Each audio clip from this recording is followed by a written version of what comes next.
Greetings and welcome back to another discussion. Today I am exceptionally pleased to bring you a guest, the sort of guest I never dreamt of having on before, because this individual is a person firmly planted on the left, but he's not the typical left-wing person for a number of reasons we'll get into. But in the short time I've come to know him, I have to acknowledge that I view him as quite bright, a thoughtful individual who at least is willing to entertain a fundamental underlying reality that undergirds the world we live in.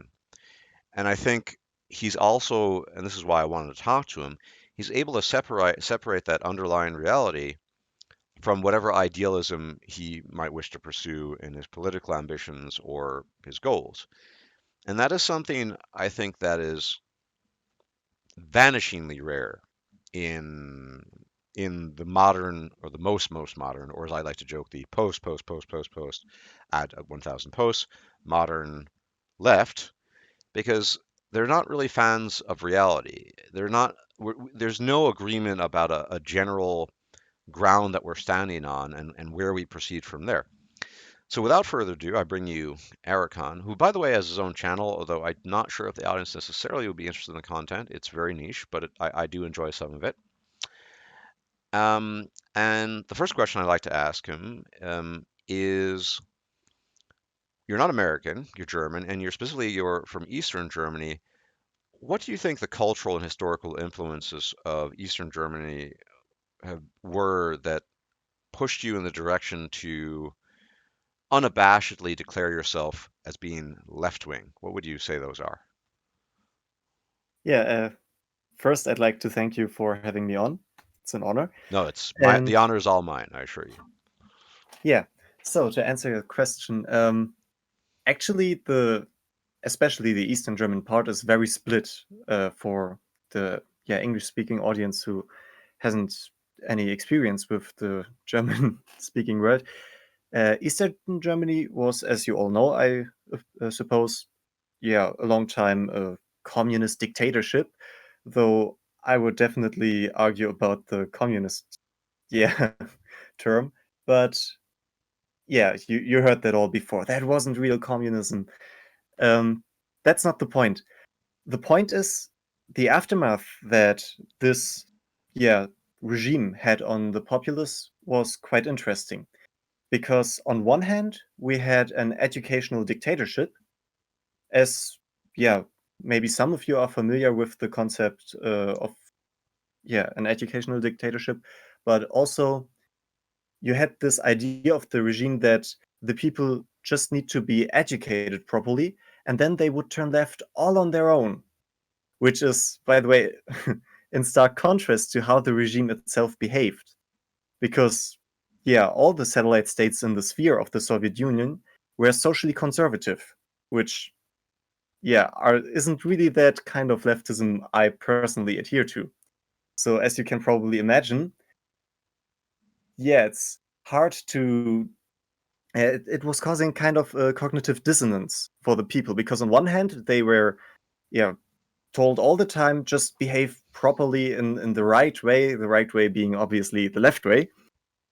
And we are friends to all people in the world while simultaneously helping, yeah, foreign invaders advance in other people's homelands just because they didn't agree to the same ideology.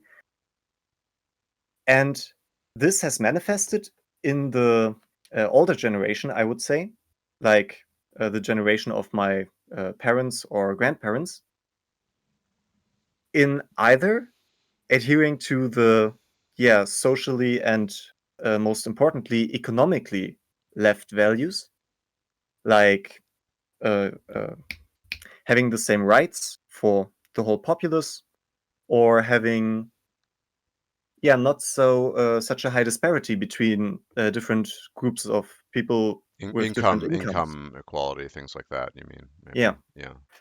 and that at the fall of the GDR led to to the following question: how or what do we make of it? How do we continue after this? Because on one hand, you could try and stay with these old values, like, yeah, we should be friends to all people, we shouldn't have too rich people, we should all have the same values. But obviously that failed. So it was pretty hard for a lot of people to stay with these values. But on the other hand, well, they were now integrated in a system that is inherently evil, at least in what the propaganda told them, and also what they experienced after it. Because in our understanding, the GDR was a failed state. There was at least 1 year of effective lawlessness. I have several uh, not family, but people I know, but Acquaintances, also family or sorry. acquaintances, yes, Hmm. who who claim that, well, it was a free for all. You could get a weapon easily, you could get drugs easily. They just had the time of their life. Sure, no one explicitly said they were going to do horrible things or anything. I don't know what happened with them, and I'm not here to judge anybody, but I'm just imagining that life wasn't that good for people. And yeah, for me personally, that had an influence over my parents, obviously, which made, for example, my father turn to capitalism, not because it's good. He was still convinced that capitalism was inherently evil, because that's what he grew up with, that's what he personally experienced. Because even after the time of lawlessness, the well, the East is still a little uh, depends on the region. Sometimes still a lot underdeveloped. Hmm. So obviously capitalism failed in his eyes too, but he had to make the best of it, and that was to succeed in the current system. My Yeah. mother, on the other hand, uh, yeah, she was used to working different occupations, for example. She had a lot of experience, and both found a job, not that easily, but still, yeah, more easily than other people at that time. So, yeah, at least they had financial stability. That was a privilege, mind you. Well, how did the okay, but how did the newfound financial stability contrast with the, well, I wasn't there, but the I guess the financial stability that allegedly, at least, was existed in the DDR at the time. I mean, was there fundamentally a difference? Because when I've spoken to pe older people from Eastern Germany, there's a kind of longing, a kind of just wishing to return to the past of sort of the good old days, right? Mm. And I mean, how, yeah, so how in fact would the financial stability they achieved after the fall of the Iron Curtain contrast itself with the financial stability that allegedly existed, because I wasn't there, but in the DDR at the time? That's the fun part. Not that much. It wasn't that great even after the fall of the Iron Curtain for them, Mm-hmm. because they had most things they needed in the GDR. Mm-hmm. And, well, with the newfound financial stability, they now had most things they needed as well. So that didn't change pretty much. I mean, sure, they weren't supervised, for example, by the Stasi, by the secret police Mm-hmm. anymore that heavily. Instead, yeah, they would go on to live in a world where Google exists. So Yeah. yeah, imagine how that go. Yeah, as I said, they both knew or were thought to and experienced that the other system wasn't that much better. It Mm-hmm. was just it was just what was the ruling power now, and so they had to manage with it. Even worse is if I take a look at my grandparents. They are disillusioned with everything. I mean, they would be what we call blackpilled. Right. And that's bad because that leads them into, yeah, into the arms of people I deem immoral. I deem to do, yeah, make the wrong decisions.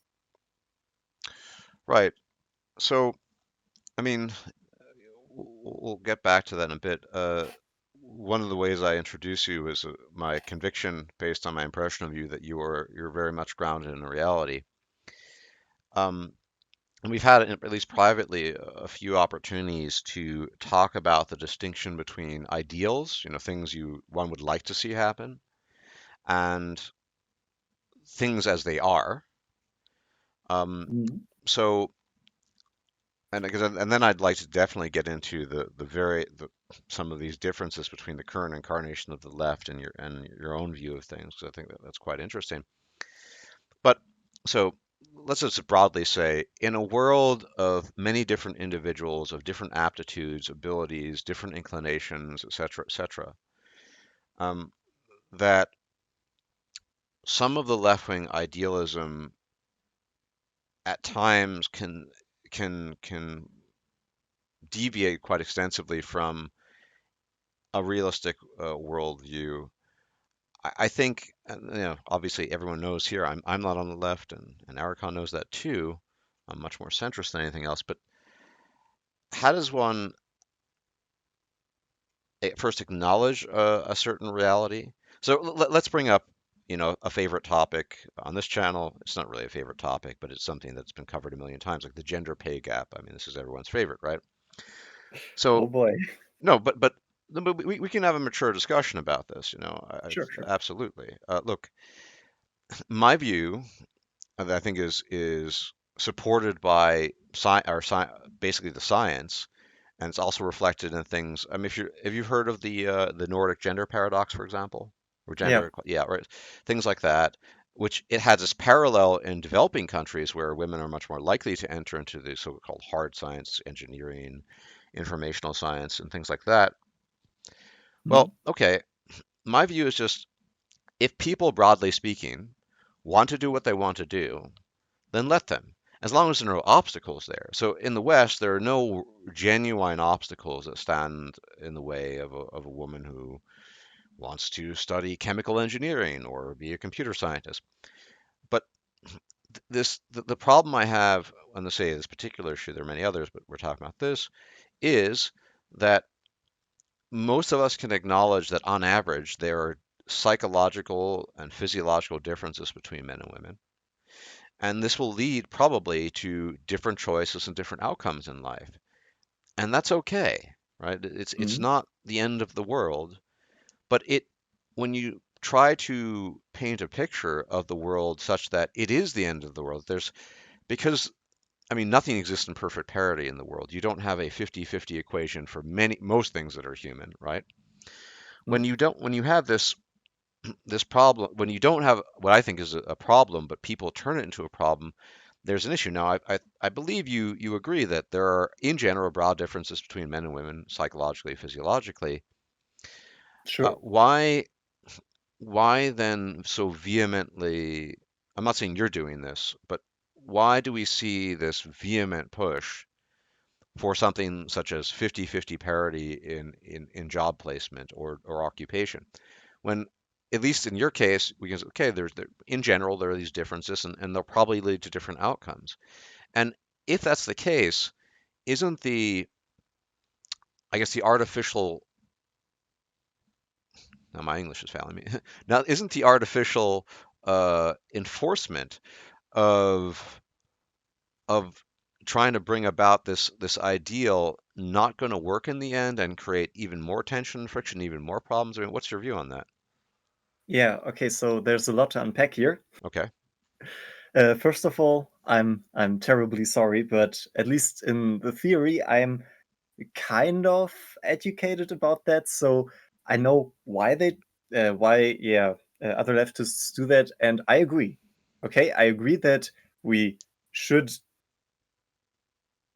how to say this that we should create heavy incentives for for example, more women to join STEM or MINT Okay. fields.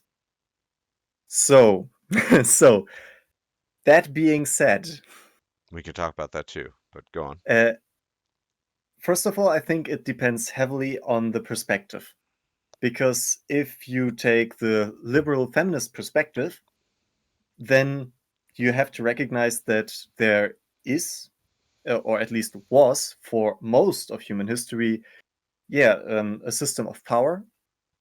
Feminists like to call that the patriarchy, and you know it. And Right. yeah, I mean, in some circles that may have become a meme, but It's definitely a meme for me because I don't believe in it. But anyway, go on.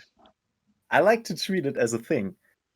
Because even though in, for example, our Western nations or in our Western cultural hemisphere, whatever Western, the broader Yes. Yeah. Sure. net here, that sure we might have like this, for example, what the most important thing of this all is the legal equal standing, which Hmm. makes it possible for women to do whatever they want. Hmm. But we still have the social frame, we still have the cultural surroundings, not as strong as, for example, like in the 30s or 40s or 50s, but it is still there. Sure, I mean, take a look around you, take a look at the world. We have become more liberal as a society in general, but that doesn't mean that there aren't these expectations. And as long as there are these expectations, like the man has to provide for the family, or the woman has to take care of the children, as long as these things are there, there will be feminists and they will fight the patriarchy. And I, for one, support that. Right. But okay. So we're actually skipping over an important point here that none of these feminists I'm aware of, maybe there are a few, take into account certain facts and biological realities. Again, the way I look at things, and I don't think I've actually explained this to you in private, so I can do it again publicly. Oh joy, oh joy! But I see that kind of layers of hierarchies emerge in terms of just sentient creatures, which is to say, if you go far enough back, before mammals existed, so to the dinosaurs is my favorite example. Yeah, Hmm? you could kind of argue the dinosaurs had some kind of society. It was some kind of society, I guess. But most of the science agrees that dinosaurs were, no pun intended, pea-brained, very small brain. They weren't very smart. Whatever society they had was, to say it was primitive would be an understatement. They didn't really have one, right? Hmm? And so you have it from the dinosaurs on, even before that. I mean, you have single-celled organisms, then you have eukaryotes, multiple-cell organisms. You have this unbroken line of biological organisms engaging in very basic functions until very, very recently, which is to say, when does culture actually emerge? That's really hard to say. We tend to be very human focused, but because that seems where the evidence points. And I've looked into this, and we're not really sure. Some people think it's around 70,000 years ago when we actually see a proliferation of art and artwork. And I mean, who knows? Let's be really generous. Let's say 100,000 years ago, cultures we can readily identify it as a phenomenon that all people would say that's culture, right? Just in some sort of Hmm? instinctual agreement. Uh, that I mean, that's the blink of the eye, less than a blink of the eye in terms of evolutionary time. And Hmm? so you've had the entire weight of biological evolutionary history building up until you get culture. And even then, the emergence of culture is still constrained by the very harshness of the environment it emerges into. And so tens of thousands of years pass again until we get something that we can readily identify as civilization. And typically, these are some of the, the Sumerians, some of these great civilizations that emerged in the Middle East, in the Fertile Hmm? Crescent, as it's called. And um, and then even more time needs to pass until, well, circumstances improve to the point where, so you see where I'm going here, that you have Yeah, yeah. this civilization, culture itself, emerged against the much greater backdrop of biology and all the biological constraints that place us upon us. And as a result of that, to not take that into account, to ignore the enormous weight and the effects of biology, which have not ceased, they continue until this day, is, I think, fundamentally mistaken. And if you wish to integrate it into some idealistic ideology, be my guest. But from all the things I've looked into regarding feminism and and things of this sort, it's always seen as this strange cycle of just culture where people are socialized a certain way, and the socialization leads them to think this, and then it's basically a non-explanation because as long as you just posit social causality, but don't want to look for ultimate cause. In evolutionary thinking, there's a society of proximate cause, the immediate cause of things, versus ultimate cause or distal cause, going way back. I think you're getting at best half of the picture, at worst almost none of the picture. And so, if you want to be idealistic about something, please, for the sake of Zeus, integrate it into something that's at least somewhat reflective of a shared reality. And that's kind of why I brought that up. And I know you're at least willing to acknowledge that there was, for example, evolutionary pressure and weight to create different types of human beings. In this case, men and women. Um, and the question is, if you really want to change things, what can be done realistically, rather than simply saying patriarchy, patriarchy, patriarchy, problems, problems, problems, and never once acknowledging not just the evolutionary weight of our past, but the fact that it's not as simple. It's not black and white. It's not just that, oh, women were oppressed all that time, but rather the roles were much more complicated. I mean, you brought up this notion of men being expected to provide. Well, men were also expected to enter into war. I know you're a fan of history, Ericon, so you probably have heard of the white feathers in Britain during on the eve of World War One. That women would approach young teenage boys and hand them white feathers as symbols of their cowardice for not wanting Yeah. to enroll in the trenches. So all I'm saying is life in the past was hard. It was hard for everyone, for men, but also for women, for both, for everyone. Mhm. And this one-sided view of history, and more importantly, this huge evolutionary history, which is just immensely ancient, primordial, if you will, it does nothing justice, and it's a kind of blindness, I would argue. And so, whatever your view might be, you can ignore that, but I think if you ignore it, you're weakening your position. So, go ahead. Yeah. So, um, oh boy. The thing is, with, for example, the white feathers, Hmm. that we have a social hierarchy and, yeah, social norms that are being enforced there. And sure, we have this whole biological backpack that's still with us that we won't get rid of easily, if even at all. But I don't know. What I know is people strive to be more than animals because yes, we are, but we want to be more, or at least, yeah, the people I surround myself with aren't aren't happy with just, yeah, letting their carnal desires command their every action. Hmm. That would be stupid, and I mean, you know that. Sure, sure.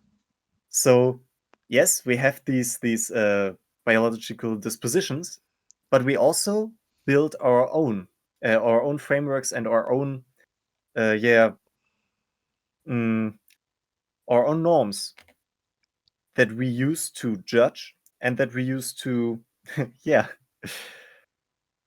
that we use to exclude people from our hierarchies or from our systems at all. And that's something that even not even that especially in our time right now, where we have automated a lot of areas in which people are active, that it becomes less and less necessary to enforce these social norms. Because we live in a time where, with a push of a button, you can destroy a nation. And I don't think it matters if the finger who pushes this button belongs to a man or a woman. Oh, So, sure. sure. Yeah, I don't think it matters either. I mean, nuclear risk has been there for decades now. Yeah, It's sure. something But actually, yeah. that's the point. I appreciate, or means appreciate, I accept very well that. if women have the choice and they still statistically choose to go into like the educational sector Hmm. in a majority, or in, yeah, whatever their our biological hardwiring tells us to do, Hmm. that's great. But I don't think we should enforce a social norm that's not necessary anymore. I don't think we need to But shame men for being for working at a kindergarten, or for women to work in, yeah, men's jobs. it's interesting you brought the kindergarten thing up because the other day I was walking by a sign that was obviously in Germany advertising for people looking for work, and it was for basically Erziehern, and for the non-German speakers, when you add the in suffix in German, it's automatically feminine. So they're explicitly looking for, it wasn't, Erzieher or Erzieher und Erzieherinnen. It was Erziehern. They were looking for a Erzieherin. Yeah, And specifically the female form. yes, and so the thing is, um, yeah, I mean, you seem to be at the very least kind of, you're not just going to bat for the female side. You're just sort of making broad observations about sort of gender norms. But the problem I see here, and it's not, I mean, I don't really feel particularly strongly myself about gender norms. It's not, I don't think men need to be men, and I've never been a social conservative myself. But if you still have these tendencies that women prefer to go into education or social work or things of that nature, some of these norms are just always going to be there as a residual effect, which is to say, I mean, you look at the complexities of the mating and dating game as an example, right? Which is a topic sometimes spoken of here. And Hmm?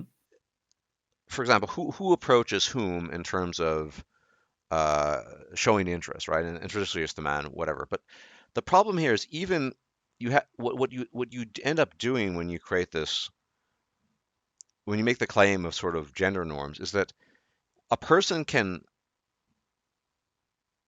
consciously and then publicly acknowledge that, oh no, I would like more women to approach men rather than men in terms of the mating and dating game, or I would like X. But there's an element of human psychology, the primitive element, that we're never really privy to. We don't have access to it. And you'll see, for example, in this sort of specific case, that women, even if they say publicly they want X, what feels right to them, what feels good is different. And so my argument's pretty simple. I think we're for the most part stuck with certain things until we actually evolve past them. And I'm not sure if this evolution can be expedited by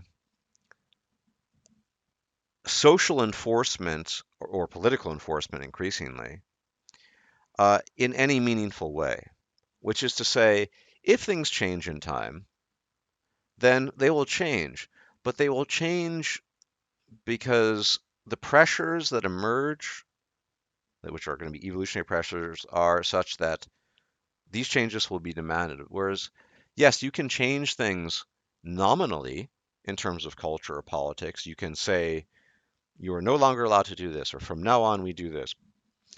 But it tends to have a lot less weight because we also have to acknowledge, even with the development of culture, culture evolved as a byproduct of biology to somehow sync, to work somehow in harmony with our hardwiring. So Hmm? again, my objection principally, I have a few, is just why force these things about? What just let things, because honestly, in a legal sense, whether it's in Germany or the US, there are no legal obstacles to women who want to pursue what are considered non-traditional avenues in terms of employment, STEM, engineering, whatever. Um, and I'm not sure if we can do much better. So, for example, there's some data from a few years ago. It was they did research and they found that in the context of the United States, at least, women who wanted to apply for STEM positions, particularly PhD specifically, it might have been doctoral posts. I'm not sure. It's been a while, but I know this for a fact, that at least the basics. they um they had their likelihood was twice as great as men to be hired. Now, Mm, and despite incentives like that, you still see certain disparities. For example, most famously within the sciences, you see far more women involved in biology and far more men involved in physics. And this reflects this general tendency of women to be more interested in people and men more interested in things. And even within niche areas, so people will say, well, there are a lot of women veterinarians, right?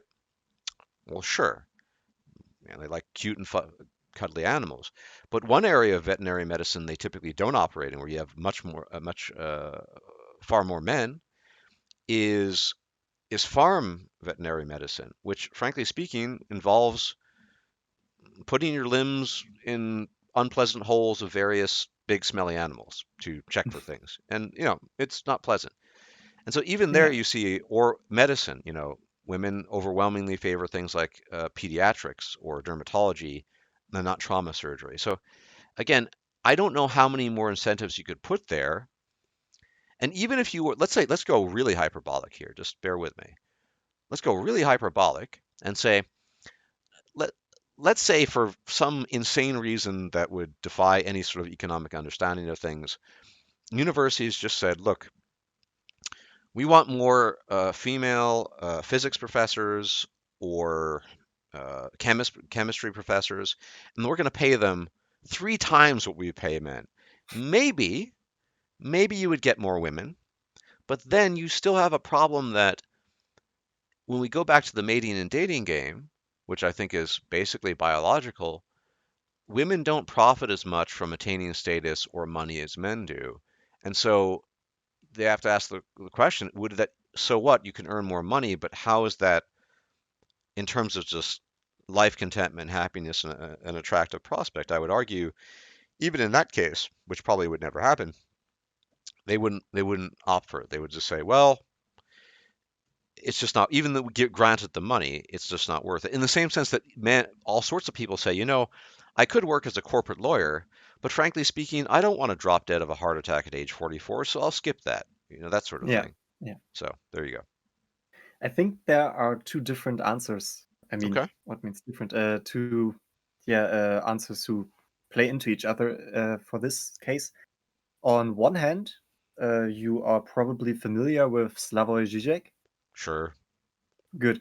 Uh, yeah, I watched some videos with him, well, about him, and read some of his books.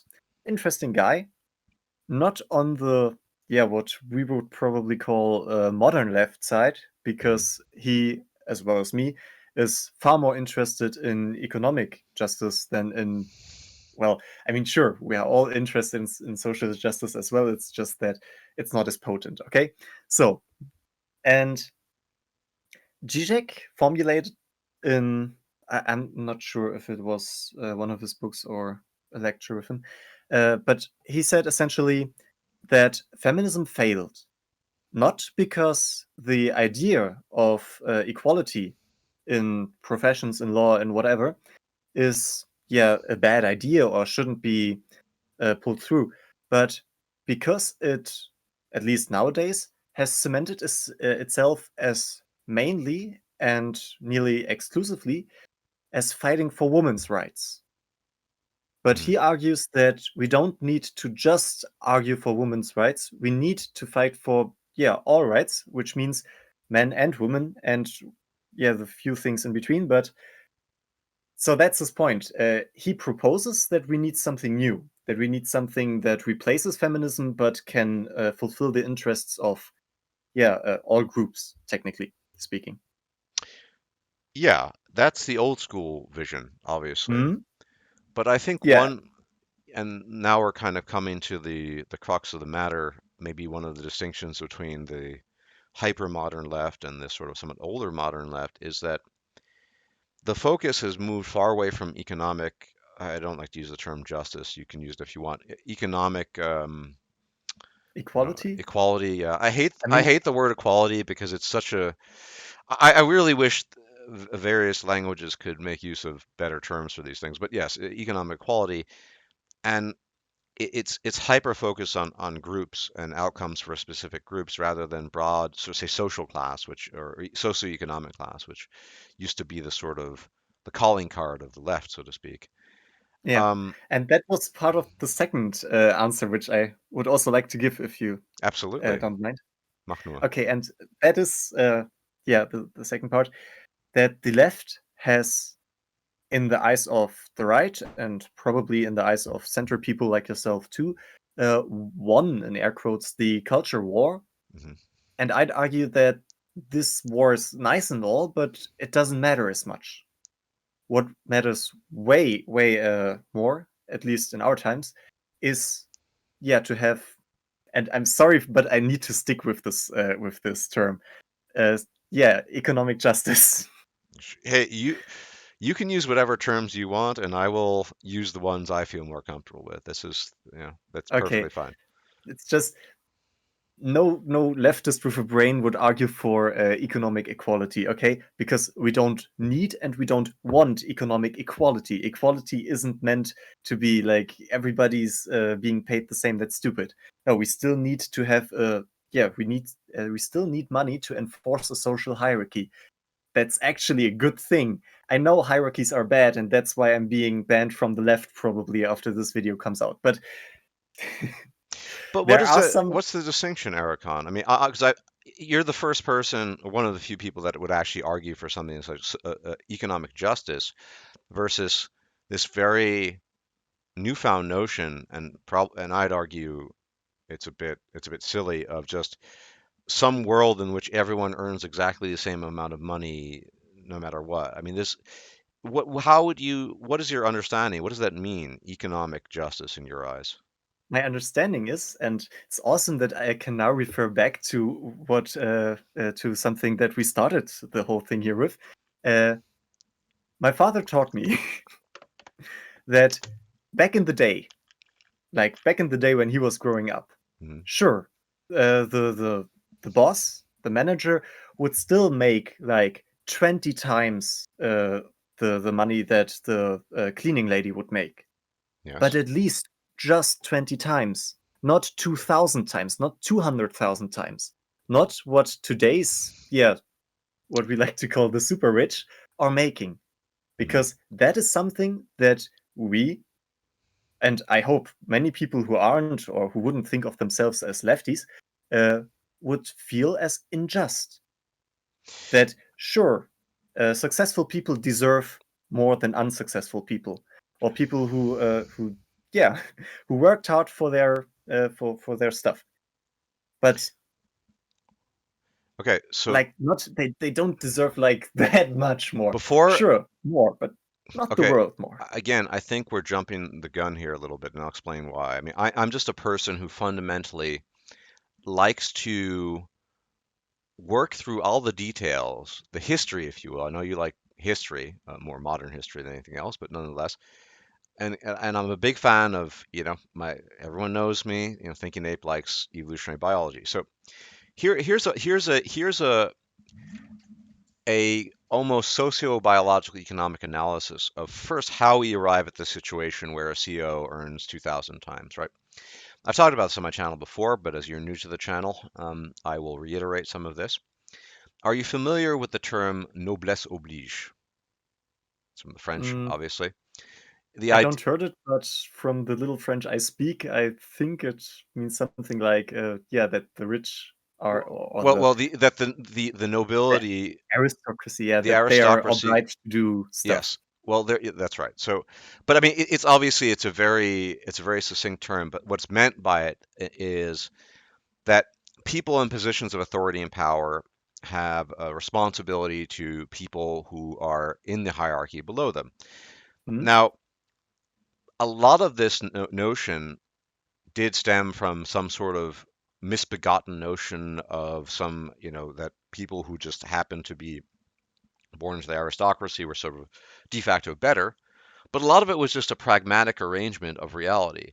So if you look at feudalism and something you might be familiar, I mean, you are the possibly the greatest expert of Crusader Kings 2 that's ever lived, one of them top 10. But the relationship between feudal lord and serf, the the man who was working for him, it was somewhat intimate. There was a codependency, no matter what the local power of the feudal lord, no matter what the authority influence he might have had. Um, there was a codependency between him and the people that labored for him. And this codependency existed until comparatively recently. It existed probably well into the mid 20th century. Um, in the American context, oftentimes we hear stories, mostly from conservatives, who also lament some of this, the same things you're lamenting, of CEOs, heads of companies that used to live in the same town as the people, and they would drive down the same streets, and they would feel obliged to attend church functions and public gatherings because it was all part of this idea of the noblesse oblige, that they were part of the community. Even if they were at the top, they were still part of it. And you mentioned Mm-hmm. automation. With the transformations technology has brought to us, we've arrived at a state where even if there were a cultural incentive, it's impossible for people in these positions to envision people working below them as even existing. So a fantastical scenario that nonetheless exists is something like a Jeff Bezos, head of Amazon, Mm-hmm. and some guy somewhere in the world packing boxes in a warehouse in Germany, in a different country where the place even started. This idea that Bezos would have some kind of view of some kind of relationship with the guy. He doesn't even know it exists. In fact, Bezos has so many people below him that are mediating and regulating this economic hierarchy that it would be impossible for him to know. And so first, that's why I want to first, because I want to address the point of sort of injustice, but I want to first delineate how the problem came to be in the first place. There's a story, an Entstehungsgeschichte, that is very important that we have to pay attention to before we talk about the problem. 'Cause I think you can only identify it as an injustice if you understand the course of history. If you simply say it's just bad, it's not fair that this guy earns 2,000 times his employers or some people working for the company, that's great. That might resonate with some people. But if you want to capture an audience that acknowledges that there's a huge disparity, and that disparity has been brought about largely by technological development, I would argue, and that it's very consequential, then you have to attack it from a different angle. And furthermore, this is the other angle I'll add. I'm worried about this too. I'm worried about it because, in general, I care about the well-being of human beings. I'm not indifferent to their plight, but also Mm-hmm. I'm concerned that, on a pragmatic level, because I think pragmatism, at least in my, if you want to call it ideology, my view of the world, pragmatism is an important element. It's an important part that we know what happens when too many people feel displaced and ignored by society. We know what Yeah. happens when the connections, the threads that bind us. I'm always referring to John Donne's poem "No Man Is an Island," even though it's sort of religious in some sense, and I'm not particularly religious. That even in the modern world, it seems as if this disconnect is sustainable. So particularly, I usually go back to the United States because the effect there is most profound. A Silicon Valley executive or hotshot making tons of money might not care at all about somebody in Nebraska, working some job at a gas station. But if enough people are disconnected and enough social dissatisfaction emerges, then society itself can truly fall apart at the seams. And I think this is the one point that might incentivize people, because ultimately, whatever your viewpoint, you would like people to be on your side. Incentivize people who are not connected, these overlords, if you will, these tech overlords, to be more interested in the outcome and the fate of the. So I don't want to use the word injustice necessarily. I think there are huge disparities that lead to dissatisfaction, loss of life. But the most important one I worry about is the pragmatic consequences that all of society could unravel as a result of some of these developments, and not enough people are talking about it. And my problem, I have many problems with the left, as well as I mean, I have problems with the right too, but my problem with the left in this case is they're not identifying this development history. They're not identifying the Entstehungsgeschichte, and so as a result of that, they're I think part of the issue is being misdiagnosed, and they're also ignoring the people they could get on their side if they properly examine the situation and looked at the greater history of all this and how working relationships had used to function throughout many centuries. Anyway, I'll stop now. I'm not known for being very succinct, so please, if you have anything to say, go ahead. Yeah, well, that's the thing. As you were talking about the origins of all this, I I had to entertain the thought that maybe I should just tell you, yeah, I know the basics. Can we go on? But Sure. that's um, the thing is, when I meet with yeah my friends, well, people who are close to me, which in most cases also have the yeah same ideological inclining that I have, Hmm. we know about this origin, and we can't do anything about it.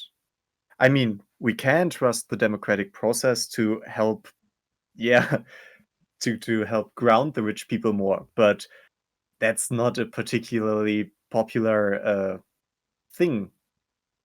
Well, at least people aren't, yeah, people aren't going on protest for that often enough. So I like to see that as a problem, but as any FDP, which is the economic liberal party in Germany, would tell you, well, most people seem content with it, and Hmm. that's a problem in itself. But no, what I wanted to come to the conclusion was yes, maybe there are parts, maybe big parts of the left who don't know about this origin, but anybody who, yeah, uh, handled Marx a little bit or who just read modern economic theory, at least from the left side, knows that they are conscious of these problems.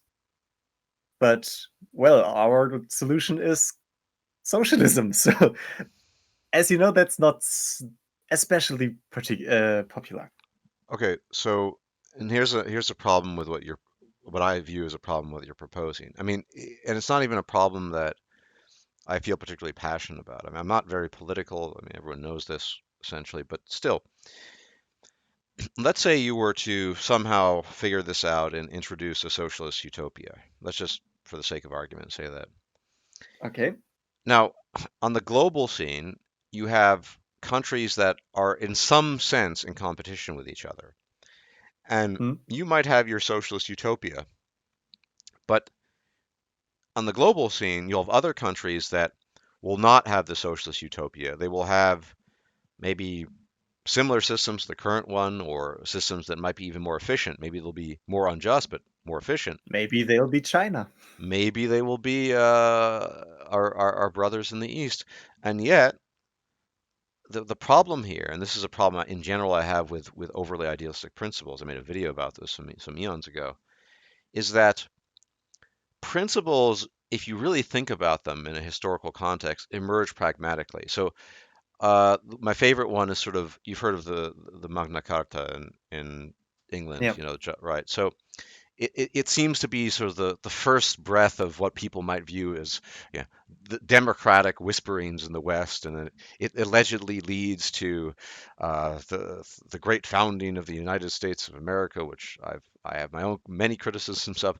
But the problem here is the reason why the Magna Carta was drawn up and offered, it was just pragmatic. It wasn't so the problem I think with just sticking to principles purely because they represent ideals or things you'd like to see happen is that the ideals sometimes, even often, cannot withstand the test of time.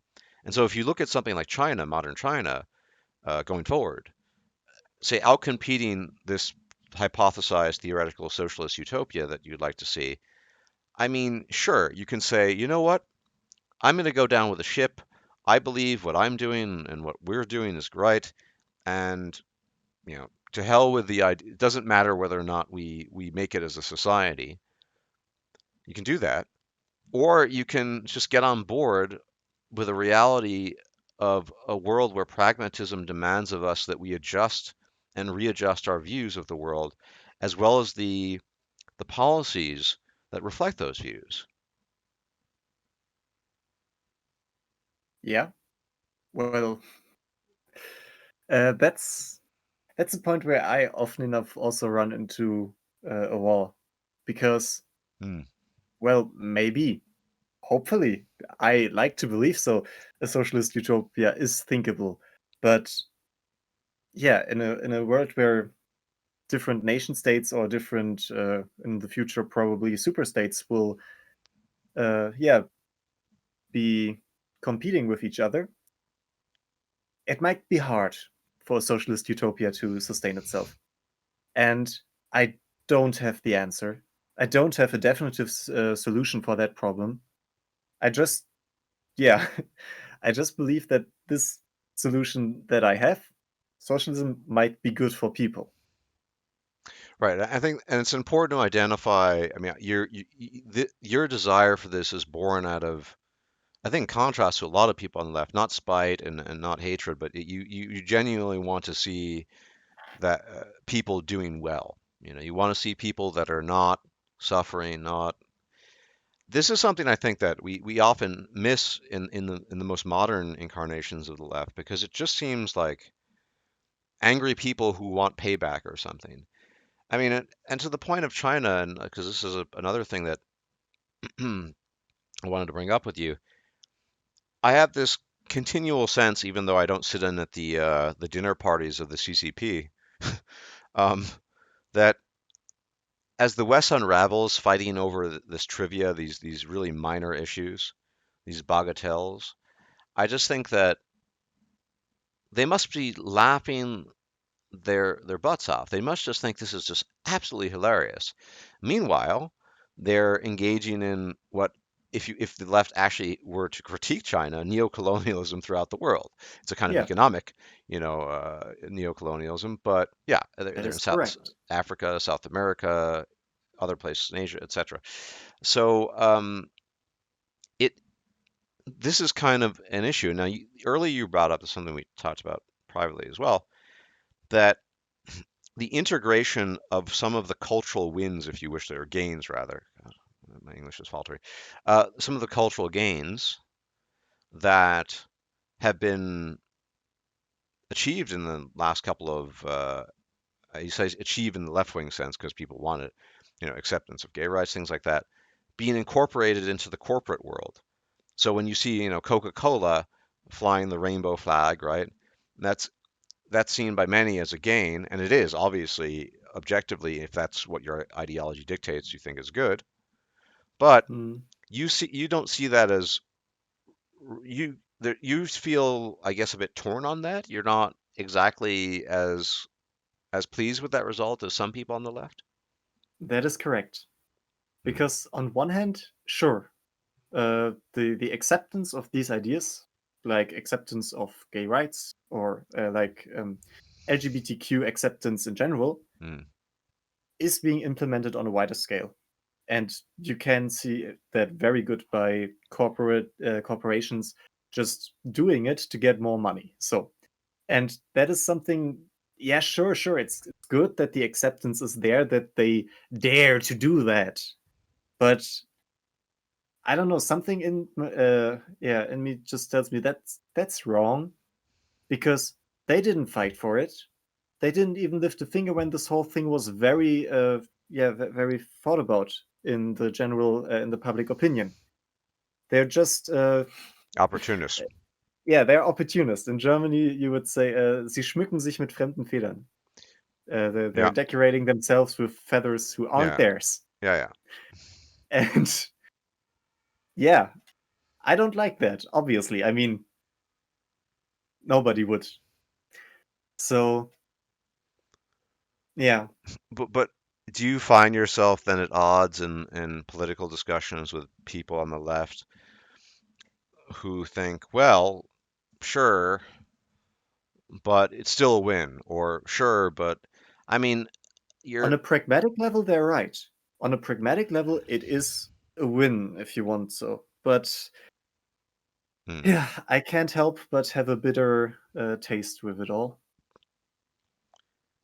Because basically because the left has forsaken its commitment to the economic side of things and is hyper focused on, you know, minority rights or these Yeah, more and obscure points. that's something I wanted to mention before, Mm, but I forgot about it. So mm, it's good that you bring it up. Um, the left has two fronts to win: the cultural, which for everyone else it seems like we won, and the economic.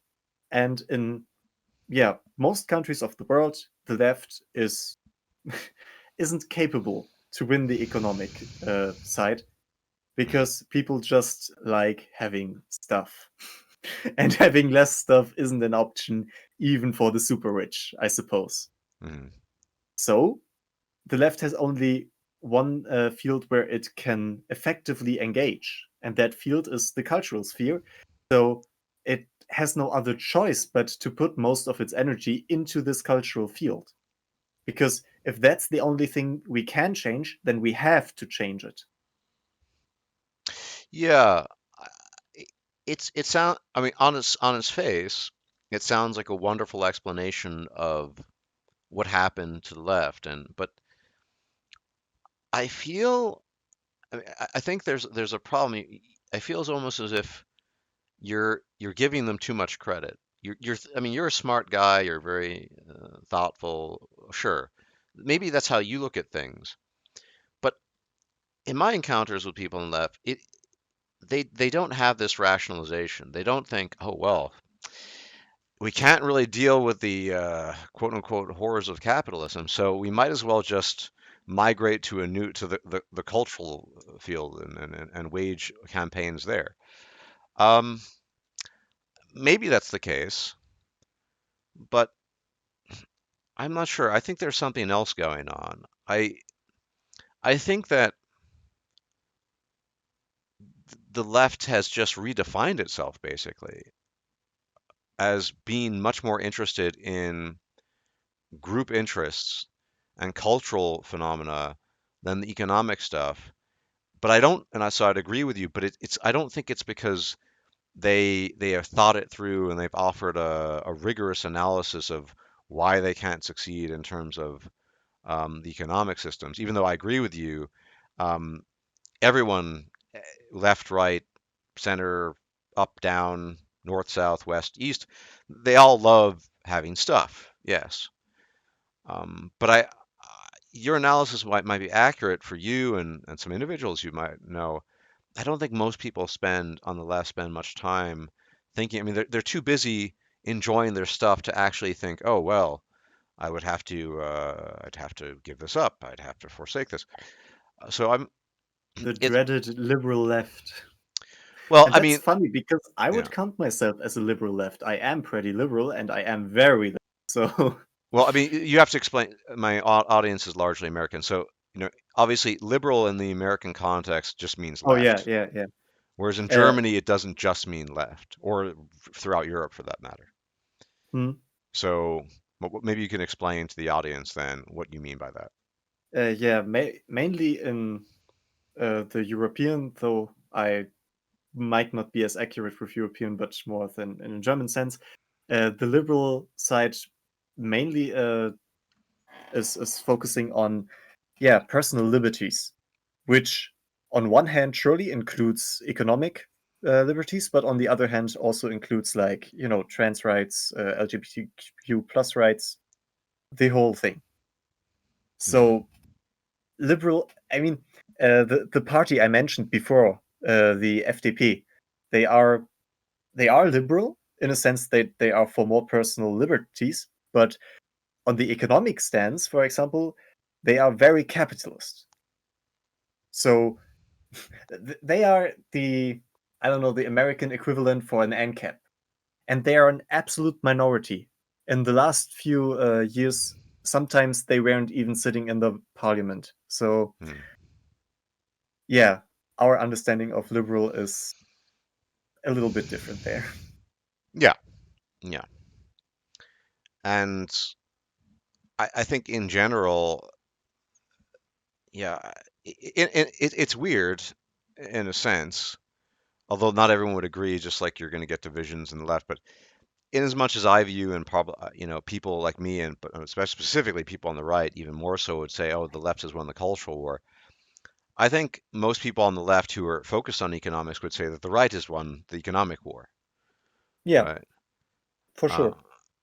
yeah. Although there are people on the right that will complain about things like crony capitalism and, this isn't true Oh cap. no, we have Right. a social state in Germany. Obviously, that's socialism. Right. Well, That's oh yeah. I yes. mean, yeah, I've gotten in many arguments with Americans about just mixed markets and things like that. But the point is that there's this weird dichotomy then. On the one hand, you have, yeah, I mean, I definitely think the left has won the cultural war, absolutely.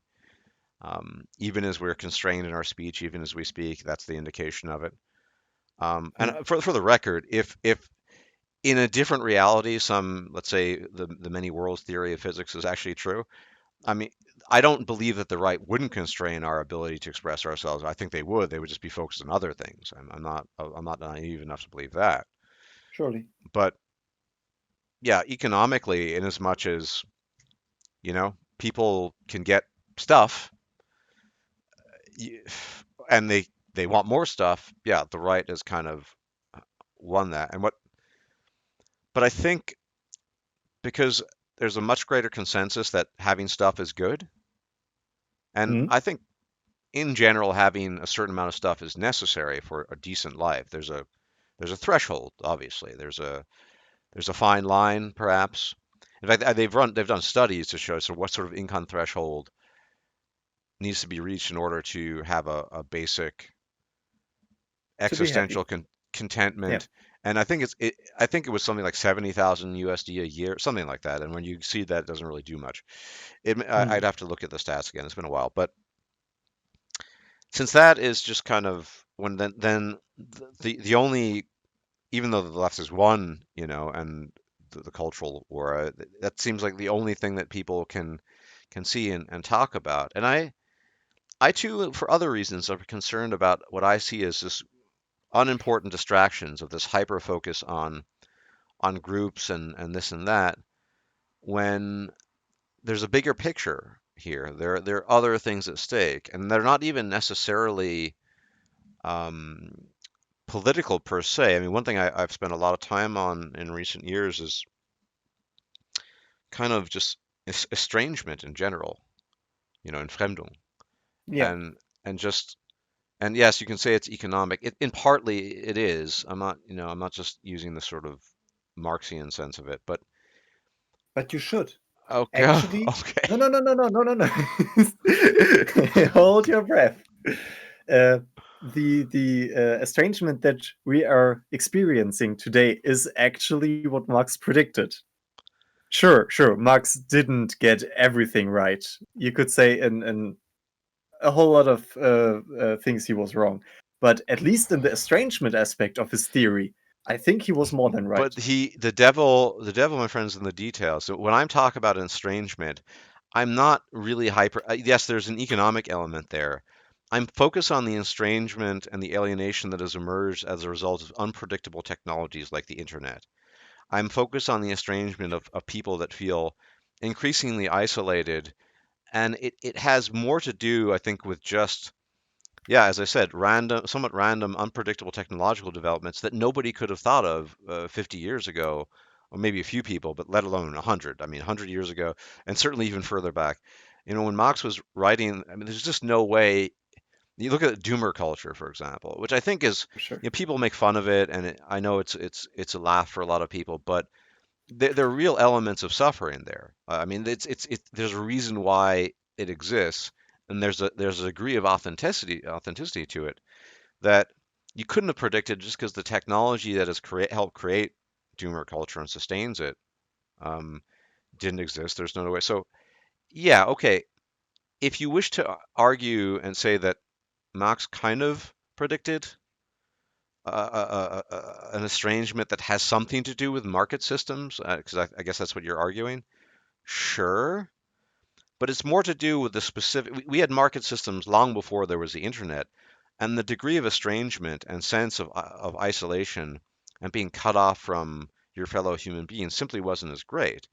It's specifically, in my opinion at least, to do with the forms of technology that have emerged. I'm wholly of the view at this stage that the internet has largely been damaging.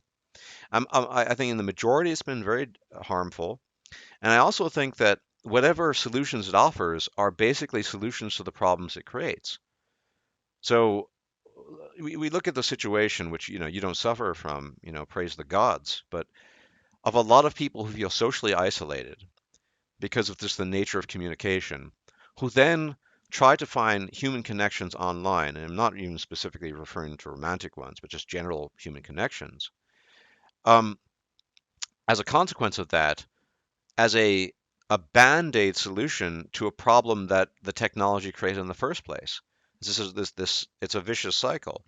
So I will partially agree with you to say yes, there are aspects of market systems that can lead to alienation, but the defining factor is the technology that develops within certain systems. And the big difference I really think is that we have no idea socially, psychologically, neurochemically, who knows, and a whole bunch of other things. What these effects long term will be for especially young people, young individuals who Hmm? from cradle to grave grew up with iPhones and smartphones and tablets, and the effects Yeah. that might have. It whatever the field might be. I mean, I don't really. I mean, you know, I I'm MGTOW. I don't do the dating thing, but I keep myself informed and I keep abreast of the situation. And frankly speaking, if you pay attention to people who still go through the dating ritual, it's all online. There's no interaction anymore. And these are just hints of things that have been occurring and things to come. So I think the form of technology is much more important than the existence of markets themselves to create that create economic differences that lead to. I'm assuming that's what you're referring to. So Yeah, sure. In that case, I'd like to be more precise okay, because, yeah, sure, the internet played a large role in that. I'm not going to terrible thing, deny terrible that. thing. Though I'd say the internet, yeah, just pressed the full speed button on a Hmm. process which was already in motion. Interesting. Expand, please. Well, I'd argue that you have, as soon as you get a market system which allows the super rich to, yeah, just compartmentalize themselves and separate themselves from the communities they were supposed to live in, that in these cases, and in the cases especially of like a free market, where I mean, look at not only social mobility but also working mobility. Hmm. Uh, I had a graph for that once. Doesn't matter. Around 20 to 30% of European youth, and Europe is still very diverse. Uh, they don't work in the countries they were born in, which is very fucking much to say that. I mean, beat me out for that. But the thing I'm wanting to say is, um, these markets are were already in a process of, yeah, segmenting our society and, yeah, Okay, but letting I have a s- everyone live their own individual life I have a small apart from the objection here society. in the European context that I'm sure you're aware of, but as we know, with the inception of the European Union, one of the primary mandates of the European Union was to maximize labor mobility. So back Hmm? in the day, let's say you were born from Germany, if you really wanted to work in Spain, for whatever reason, I find the climate way too hot, but whatever, uh, you would have to go through a visa process. It was a pain in the Yeah, sure, buttocks. sure. I'm not saying that it made it worse. Like, it's a good thing people can do this. Yeah, this whole thing with less paper stuff. Bureaucracy, yes. But de facto, it means that people are are what the right likes to call being they lose their roots. How do they say? Yeah, Oh, they, yeah, there's I'm Wurzel. a rootlessness, ruthless, yeah, Yeah, yeah, yeah, absolutely. And I think that that is, I mean, that is absolutely the case. A lot of that just seems to me a consequence of modernization in general. And this is this has become such a cliche, but sort of globalization, globalized world. yeah, sure. Um, But my point was that these processes were already in motion. Like our technologies just enhance it. They aren't the cause, or I'd argue they aren't. uh, yeah, I mean, it's kind of a chicken or the egg argument, right? I mean, I it's difficult to tease out what specifically is causal and what is downwards of the cause or what is being caused by the cause. Um, but one of the reasons why I'm a bit skeptical of the claim that it's just sort of it's not the cause itself is, let's say we had perpetually remained in a pre-internet, I don't know, a 1989 scenario or something like that. Oh God, the Matrix. Let's go. Yeah. No, no, no, no. Hear me out. It's not the. I mean, well, who knows? We don't actually know the. Well, it's a separate discussion about the Matrix, and it's more of a sort of pop culture discussion. But I'm not so sure if we would see the same problems. I mean, we'd see some of them. In that sense, yeah, you're right. Because within socioeconomic hierarchies, people feel left out, and that's always been the case. I mean, hell, people felt left out in the Middle Ages sometimes too. Yeah. Yeah, are you familiar with the Cathar movement within Christianity in Iberia and in the Middle Ages and Mm, how? Yeah, a good right. bit. A good bit. Yeah, so I mean, they felt left out because they believed something different, and the Catholics couldn't stand them. I mean, everyone feels left out for a variety of reasons. It's just I have the and this is pure speculation since we don't live in that reality, although sometimes I wish we did. If the world had just stopped in terms of 1989 technology, I think things wouldn't be nearly as bad. So you wouldn't see the same, to support your side, the same job displacement. You wouldn't see the same disparities in income. And to support my side, I think you would see a lot less of the social, emotional, and psychological destruction that we can bear witness to. So Yeah, but I'd argue another key point of our civilization wouldn't have happened, which a lot of people nowadays wouldn't want to miss. We would have less stuff, and as we established before, that's bad. right, So right. Well, that's why it's just a hypothetical mind experiment. It's just yeah, yeah. w- sure we'd have less stuff, but in this hypothetical world, the people who lived in it, are mirror images that are in fact not us, but seem to be us, wouldn't be aware of it. So I mean, this is Mhm. before your time because you didn't exist, but in 1989, I wasn't in this state of perpetual worry that I was missing out on some video on YouTube or there's something on offer on Amazon at a 30% discount. And it never entered because I was not aware of it any more Yeah, than your average medieval peasant in 1120 was really, really worried about his inability to book cheap tickets to Majorca on an airplane because it didn't exist. So I think that people would miss out on the stuff, but that's just presupposing that we're sort of transplanting our current incarnations into that version back then. And for the purposes of the thought experiment, I wouldn't look at it that way. You're sort of it's just 1989 and it just stops there in terms of most forms of technology. But I, I'm happy to make concessions. I think it's probably a little bit of both. But if I have to really identify an accelerant, even if it is the old, just an accelerant, I use this in air quotes. I just find myself falling back on the actual technology because again, yes, even if market systems as they exist tend to push for this sort of thing or develop in this way, um, without the specific forms of technology we have, we wouldn't be seeing the phenomena we can observe. Which yeah, is that is why correct. I honestly, and maybe it's just me being an old man, honestly don't think the internet is on balance good. I don't know what the percentage is.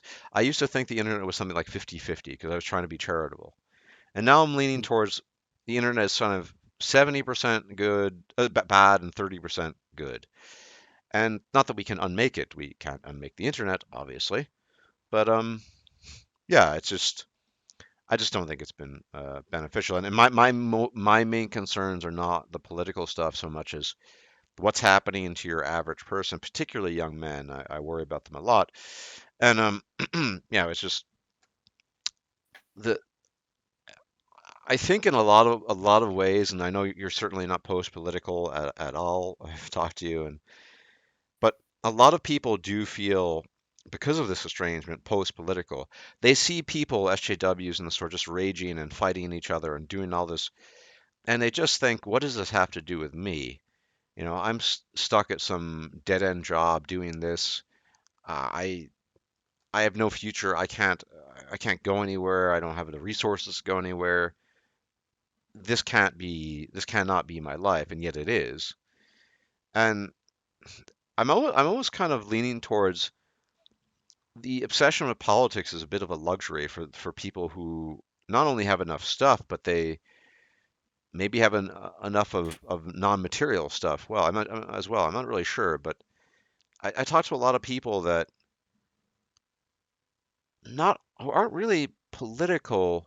I mean, sure, they might have some political opinions, but the overwhelming number of problems in their lives have very little to do with politics per se. Mm. And it's one of the reasons why I'm just kind of a bit post-political myself. I just don't find the issues that emerge from politics nearly as compelling as they might have been in an earlier epoch. But yeah, that's just my view. What do you think that everything is inherently political? And I guess you'd imagine your view is that the estrangement, every aspect of it, is just essentially a derivative of a particular political and economic system, is it not? That's your opinion, I guess, or perception. Well, I can't just yeah, I can't just say that estrangement can have other factors, though sure. I mean, from my position, I'd argue that yes, it has a lot to do with the economic well-being, for example. But yeah, as you said before, I would definitely argue that everything is inherently political because even if we don't take part in it, politics decides over yeah, how we fare our lives, Hmm. how we live our lives. So Sure. we I mean, sure that there are people who don't vote, and I always wonder why they don't want to vote for the wrong person or nobody is yeah, standing in for their Bringt interest. nix. Bringt nix. It doesn't. It voting. If you look at sort of broad policies over time, the individual vote has almost no effect whatsoever. Yeah, And sure. I'm not arguing for the individual vote. That's where my collectivism kicks in. right. If enough of us do it, then it should have an effect. So, It really depends on the context, and I think your collectivism can kick in all at once, and I respect it and you for it on some level. But the problem is that democracy itself and voting itself is sold to people in a way that I would almost argue is a kind of social manipulation. When people get the sense of voting and get really enthusiastic about it, what it does is it brings about a sense of arrogance and self-importance that you really matter. Now, it's a difficult thing. We've talked about this privately. How do you walk the careful tightrope between acknowledging, in some sense, that if you take a more nihilistic, deterministic view of things, as I guess we both do somehow, maybe not exactly identical, but we're on the same wavelength at least a little bit, hmm? that it doesn't matter, but also so you should remain humble, but at the same time, people who become obsessed with the importance of voting, or at least even think it's nominally important, think, yeah, it really matters whether or not I cast a vote or not. And I think that again, if you just observe broad policies, and it depends on the country. I think voting matters a lot more in Germany than say the United States. for a Mm. variety of reasons. But even then, I'd still say, look, the individual vote is kind of eh. It doesn't really matter terribly much. And the problem is, even though people might vote as a collective bloc, um, the motivation behind it is still this sense of self-importance, the sense of, oh well, I can move the foundations of society, and I think that's something that is it's a false bill of goods sold to people because politicians know, and I think I have my own skepticism towards democracy, and I don't even know what system would be best, but I do have a certain skepticism that people receive that and hear that and feel good about it. They think when they, oh well, wow, if I vote, that's great, fantastic, right? And it makes them feel good. It makes them it's a nice warm fuzzy feeling, as I might put it. But I'm not so sure it's collectively. Sure, you could do something, and people do organize collectively, but I just look at the broader picture of policies, and I just don't think things typically don't change just because an individual votes, and even if large chunks of people vote, um, as a rule. And of course, it depends on the country, and it depends on all sorts of things. So, you know, Germany's different from Hungary, and Hungary's different from Denmark, and all of it's different from the United States. But I don't know. I'm just not convinced of the pragmatic value of voting. I understand its psychological value. Um, it feels like you're participating in something. It feels like you're part of something. That's great too, right? But What's even the on a yeah. pragmatic level, even Mm, on a pragmatic level, it is important because if we don't have the means to vote, then we have to resort to violence to change society. sure. And I think that would, in the end, yeah, destroy most of the way we live than, at least much more of the way we live than if we just use the democratic process. Yeah, I'm actually partly of your opinion in the sense that even though I think it's a farce, technically. I think the voting thing is so useful that you might as well just keep it going, right? Mm. It's a bit like I'm obviously I'm not religious. I mean, look, people in the Middle Ages were pretty miserable. So look, tell them that at the end of their toil and the end of their misery, they will in fact ascend with the Lord. It's not, I don't really see it as fundamentally too different there. But I mean, just for myself and just I just don't. I think it's just transparently a waste, and I don't whatever disconnection I feel from the world or civilization or society is not going to be remedied by some deluded sense of self-importance I attribute to myself because I can vote. And which is not to not to criticize other people. If you think it's valuable, be my guest. I want people to be content too. I don't want them to suffer. So if they think Mm. it's valuable, why not? But yeah, in this particular case, it's useful, just really useful, um, but not for the reasons many people actually believe. That's what I would say. Um, but look, I don't, and I certainly don't want to take away from your idealism. I mean, far be it from me. I'm an old man. I've kind of lived my time, It's fine. It's fine. um, but I'm just explaining my position. But I am, I kind of have a final question or set of questions for you, though. Basically, Yeah. I have yet to when I see you embroiled or entangled in arguments with people, it's always with politically speaking, it's always with people that are in some opposite camp or at least very different. I've never seen you actually go toe to toe with sort of the new incarnation of the progressive left. So, I mean, what do you do that? A and B, what would you say to them if you did? I think I do that, but Okay. way more against, for example, Stalinists than, yeah, red femmes or Hmm. radical feminists, as you know them, because I think, yeah, mainly authoritarian minded people are just, yeah, more harmful to our society as a whole. Because sure, the aggressive lefties, uh, the ones you're probably thinking of, yeah, There Uh, are some, but yeah, I'm just gonna as have far as to. I mean, I am politically active. I'm in a party. I meet up with other people and we have our little uh, our plenum and we talk about how can we make our city better. But de facto, we don't have that many crazies. I just have never experienced that many crazies in the left. Sure, they exist, just as crazies in the right exist. But well, I believe in a in a liberal society where we can all say what we want, and sure, we can't all say everything we want. Ooh, the hypocrisy of the left. But essentially, we have the means to express ourselves, and that's worth something. And yeah, the danger of that being eroded is for me just more present on the other side. Yeah, and I would argue that the modern progressive left is very authoritarian, just in a different way, in Mm. a very sinister way. Um, all sorts Yeah, of.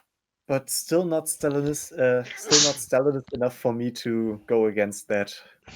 If rich people are going to be put into gulags again, then we can argue about that because then it would be even for me too much. But What if they're being denied employment simply for their beliefs, however harmless they might be? that is a failing of the capitalist system. And to quote my FDP guys, the majority seems to think that capitalism is okay. So yeah, then people have to deal with not being employed Well, for. no, that is a failing of complicity. I wouldn't say that's a failing of capitalism. No. Well, I could go against that, but what would I have to gain from, yeah, just to be very radical in the example I give, from someone who likes to call himself a national socialist Hmm. if he doesn't find work? For my part, I'm happy. Sure, sure. Fair enough. Fair enough. Um, yeah. Well, this was certainly different than the what I normally talk about. But I mean, it's good to talk to a person who is not absolutely captured by some ideological bubble and clearly has aspects and thoughts beyond that. And so, yeah, I think I definitely enjoyed talking about this, even though politics isn't really my thing. Hope the audience did too. A little bit different than what you might be used to. And assuming my channel continues to exist, given the circumstances, and I continue to be alive, as I always say, I'll thank the audience, thank my guest, Aragon, for joining Thanks for me. having me on. No, Thanks for having well, me on. thank you for joining me. And yeah, until the next time, as may the gods be with you, everyone, and take care. If you liked this video, please like, share, and subscribe. And if you enjoy my content, please consider making a donation or becoming a patron. Thanks for watching.